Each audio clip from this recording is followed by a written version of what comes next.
Hello everyone. Little late in the day but वो कहते हैं ना, बेटर लेट देन नेवर। काफ़ी लेट पोस्ट कर रहा हूँ मैं ये वीडियो आज। 30th अगस्त 2023, very historical day for anybody who is connected to the equity markets, क्योंकि आज वॉरेन बफेट का बर्थडे है।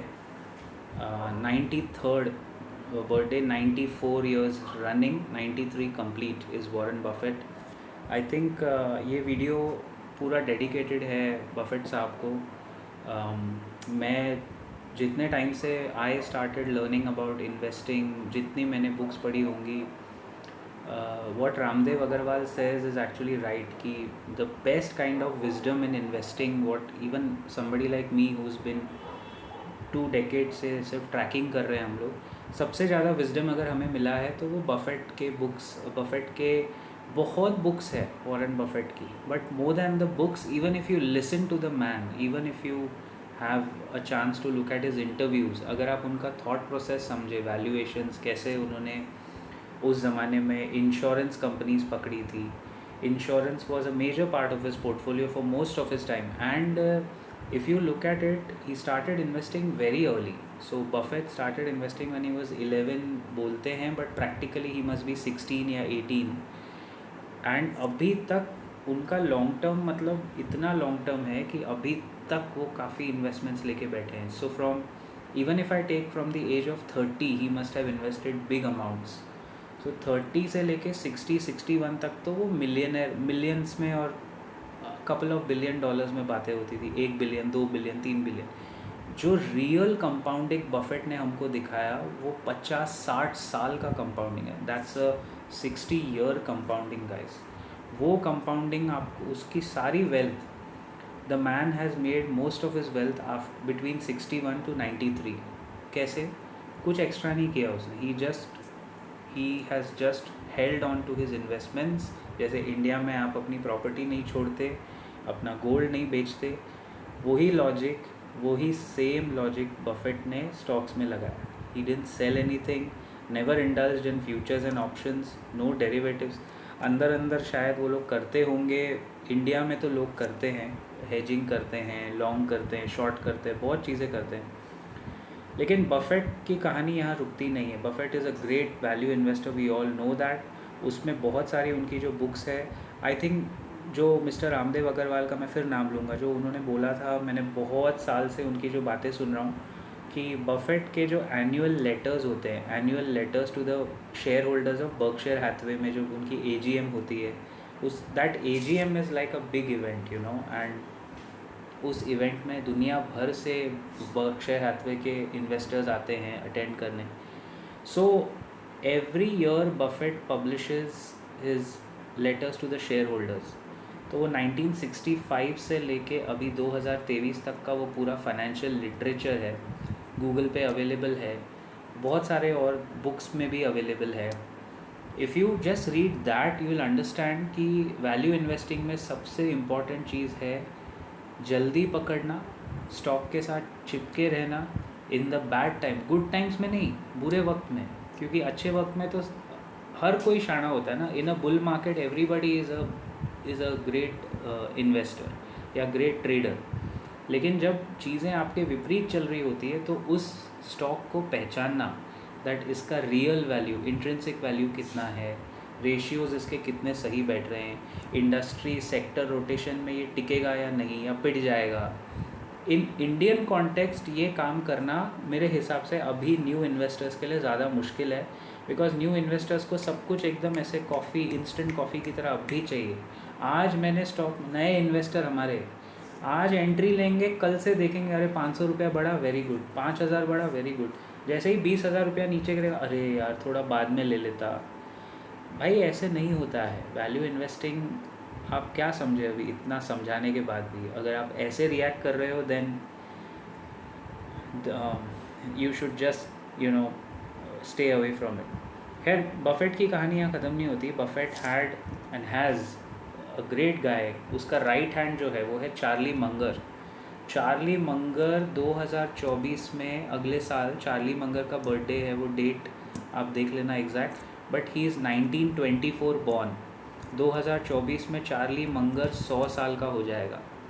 और ये मैंने आज एक न्यूज़ चैनल में देखा है, चार्ली मंगर से किसी ने इस साल की बर्कशायर मीटिंग में पूछा अबाउट अ स्टॉक कि अपने इन्वेस्टर कैसे, व्हाट डू यू थिंक, क्या लगता है ऊपर जाएगा नीचे आएगा। यूएस में किसी यंग इन्वेस्टर ने पूछ लिया होगा, वो यूएस का हो भी नहीं सकता, कोई भी इंटरनेशनल इन्वेस्टर हो सकता है। बर्कशायर हैथवे के मीटिंग में एवरी ईयर लाखों लोग आते हैं। There are lakhs of investors who attend in Omaha, Nebraska. Omaha में वो मीटिंग होती है बफेट के सिटी में।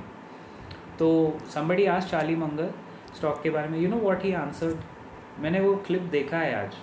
he actually answered, what, I am a long term investor, मैं तो लॉन्ग टर्म सोचता हूँ। तो Charlie Munger is touching, he is 99 dude, he is 99 years young and he is going to be 100 years next year and he is saying I always pick for the long term। अभी सोचो उसका long term क्या होगा भाई। और हम लोग यहाँ 25, 30, 35 साल वाले लॉन्डे इन्वेस्टर्स या even 45 year old middle age certain people, उनका ईगो इतना बड़ा हो जाता है। 21 ईयर के मैं यंगस्टर को बोलता हूँ कि 30 साल का कंपाउंडिंग है, जब आप 51 के हो जाओगे आपके पास 5 या 7 करोड़ बन सकता है, इतना SIP आप कर सकते हो। एज अ फाइनेंशियल लिटरेसी हम सिखाते हैं।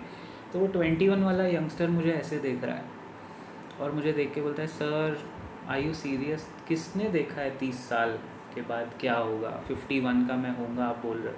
मतलब people don't want to realise the power of compounding.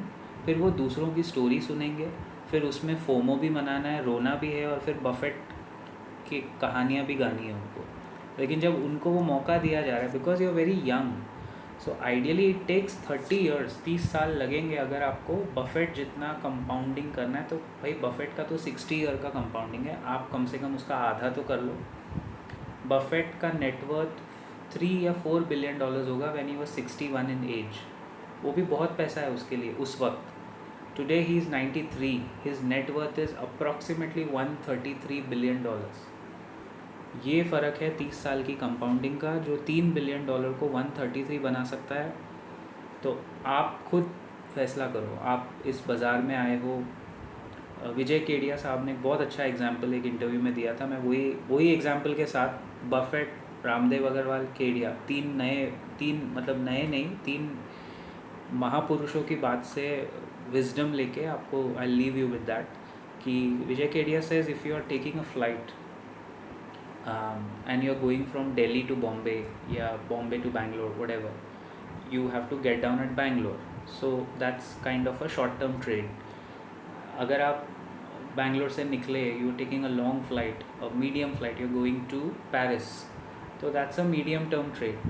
And अगर आपको ऑस्ट्रेलिया जाना है, मेलबर्न जाना है, मुंबई टू मेलबर्न जाना है, तो वो बहुत लंबी फ़्लाइट है, उसमें बीच में टर्बुलेंसेस आएंगे, स्टॉप ओवर होगा, 18-19 घंटे लग सकते हैं। शायद वाया हांगकांग जाओगे आप या वाया सिंगापुर जाओगे तो वहाँ 5 घंटे का ले ओवर, ऐसे बैठे रहना पड़ेगा।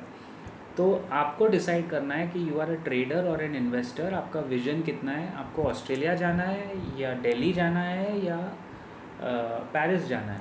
पेरिस की फ़्लाइट 8-9 घंटे 7 घंटे की होगी, ऑस्ट्रेलिया की फ़्लाइट 19 घंटे की होगी, दिल्ली की 2 घंटे की होगी शायद।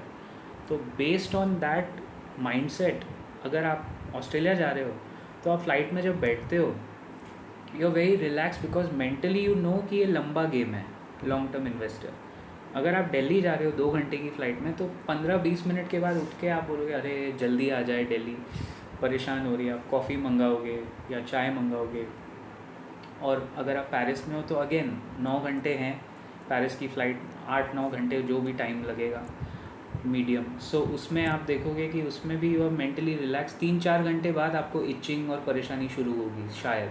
जो लोग फ़्लाइट एंजॉय करते हैं उनको तो कुछ नहीं होगा, those are the great investors. लेकिन जो लॉन्ग टर्म इन्वेस्टर हैं वो सो जाएंगे फ़्लाइट में। भाई ऑस्ट्रेलिया की फ़्लाइट में आपको पता है पहला फर्स्ट लेग 10-12 घंटे का है, तो मैं जाके खाना खा के सो जाऊँ। एग्जैक्टली यही करना है आपको। लॉन्ग टर्म इन्वेस्टमेंट्स को रोज़ उठ के देख के उसमें सर खपाने के बजाय you have to just try and sleep over it, because if it's a good stock, if you have analyzed well, तो वो grow होगा भाई। You have to give it time. It takes time for a mango tree to grow, 5 to 7 years, but once it grows it starts giving you compounding के fruits, right? I'll leave you with this thought, and more power to Mr. Warren Buffett. He has inspired all of us. मैं खुद और मेरे जैसे पता नहीं कितने करोड़ों लोग उनसे इंस्पायर हुए होंगे. बट आप ध्यान में रखो, the man doesn't waste his money, he lives a frugal life. गाड़ियाँ, बेकार के चोचले, कोई उल्टी सीधी आदतें नहीं, कोई हरकत नहीं, कुछ नहीं है. दैट्स वाई उनका माइंड प्योर है. That's why he can think of strategies, because he doesn't indulge in too much of these vestiges. तो वो माइंड में आ जाता है कि नहीं यार, पैसे को ग्रो करना है. तो वो ग्रो करते करते $1 मिलियन का 10 मिलियन हुआ, 100 मिलियन हुआ, 1 बिलियन हुआ, 10 बिलियन हुआ, 100 बिलियन हुआ, और अभी 133 billion. I'll see you in the next video, guys. Keep profiting, keep compounding.